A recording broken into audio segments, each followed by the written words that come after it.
Everyone, my name is Kenny Nguyen and I have decided to make a how to do hand hops tutorial. As you can see from the beginning of the video, I was able to do at least 12 hand hops, which shows that I have experience doing it. I'm not just kind of like a beginner teaching you. It was a really hard move. It took me almost 10 years to get it, and it was a lot of trial and effort, but hopefully this tutorial will help. And this is just basically on how I learned. So hold on, right here, I'm just gonna put it right here. Okay, so when you try to do hand hop, first off, it's actually important for you to do two-handed hand hops. So the key thing is that you have to make sure you have good form. So you don't want your two-handed hops to look like this. You see how my knees are kind of banana shaped? They're not kind of like this. Your knees should not be like this. It should be like this, like so. Alright? And then you try to do like at least 10 hand hops with the correct form. So I'm just going to try to show you one right here. Okay. So after you can do at least 10 two-hand hops with your knees crunched, now it's time for you to kind of progress into the one-handed hand hop. A key thing before I kind of progress is that when you do two-handed hand hops, a lot of people often use their kicks like this. They use the legs like this, just kicking. It's not supposed to be like that. You're gonna use your whole body. You're gonna use your abs. You're gonna use your butt, and you're gonna use your legs. But mostly, a lot of people, when they do hops, they tend to use too much of their arm strength or their quads. But that's not going to give you enough power so that you can kind of absorb the impact. When you try to do hand hops, imagine flexing your abs and just imagine using your butt to kind of hop up and land down. Because when you use your abs and your butt to kind of absorb the impact, it's not going to use too much of your strength and stamina.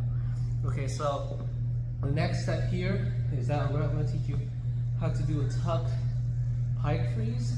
You don't need to do a pike freeze. All you need to do is try to do this motion like this. Again. As you can see, my how I try to do it, I try to imagine putting my knee close to my armpit. So that's just to make sure that you have good form. When you do the tuck pike freeze, you don't want it to look like this.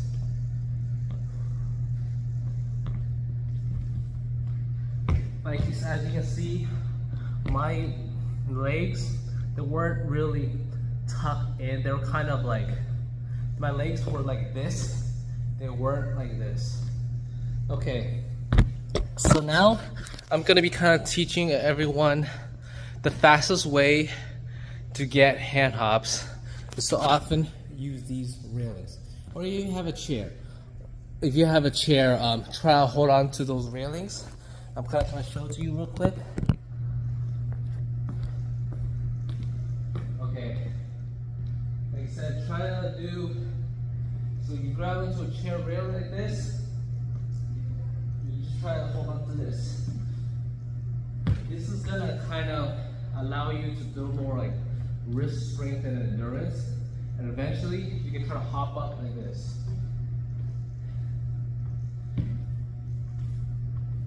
Again.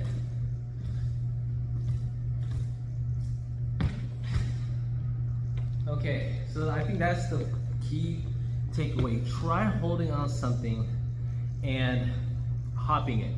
When you kind of hold on to something like this, it's important for you to kind of move your hands around, because when you kind of do hand hops, you are you're not stationary. You tend to kind of move around. And eventually, let's try to get, I'll kind of show you, because I'm a little bit tired, one clean hand hop. That's it. All right. So that is kind of one clean hand hop. And as I said, you go into the tuck pike freeze, and when you jump, you got to make sure that your feet or crunch or tucked in. A key common problem I experienced was that when I try to do hand hops, for the first hop, I am able to do like here, go here. But then suddenly when I try to go back to absorb it, instead of going back here, I go back here. I'm just gonna try to demonstrate a little bit on what I'm talking about.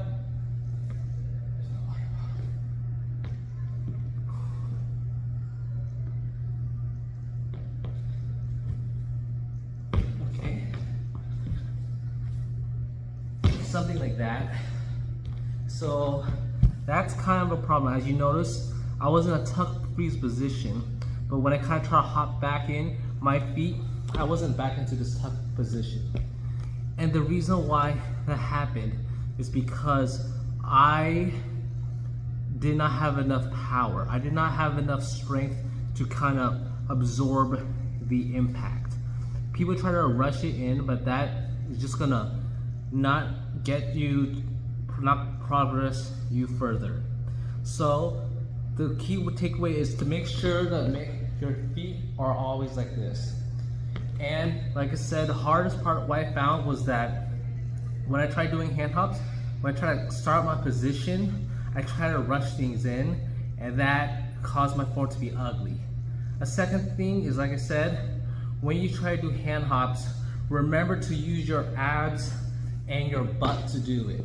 So when you get into the position, don't just use your wrist and your quads and your hamstrings, because your abs and your butt, they have the most surface area. They're much bigger than these quads, so they're able to kind of absorb the impact. Another thing I found was that when people try to do hand hops, the center of balance tends not to be in one place, it tends to fall over, like so. Like imagine if I'm trying to do hops, and suddenly I'm like this. You can see how I did a cartwheel. That is another key problem. So like I said, the best way to kind of make sure that you're using your correct muscles, you're using your abs and your butt properly, as well as you're making sure that your center of balance is always, it never goes too far to the left, too far to the right, or too far forward, is to honestly hold on to something and practice hopping on it, as so. So in all, that kind of concludes my hand hop tutorial, and there's going to be another video that shows me doing hand hops. If you have any questions, please comment down on the YouTube video, and I look forward to making more videos to help people. I also forgot to mention that when I was editing the video, I realized that when you kind of hop on one hand, don't try to move your legs up like this. You're not doing this to lift off the air. You're doing this motion. It's like you go from sitting to standing. The reason why you want to do that instead of this is because it's gonna give your hops a lot more strength for you to have more air time to lift your hand off the air and to absorb the impact. Because when you're kind of doing like this, you're just tiring your muscle out because your hand isn't moving. So just remember, try to do like this and not like this. And finally, it's okay for your hops to not look as clean as other people, because I'm doing like this, but my hops looks like it's kicking, even though I'm doing like this, and that's okay, because you can kind of work and improve on it. It's actually easier for you to do like this and still look like this, and to train it so it looks more cleaner, than to try to have one super clean hop. Because hand hops, it's more of an endurance. You're doing it multiple times, it's easy to tire out. So that's just the extra tip I would give to you.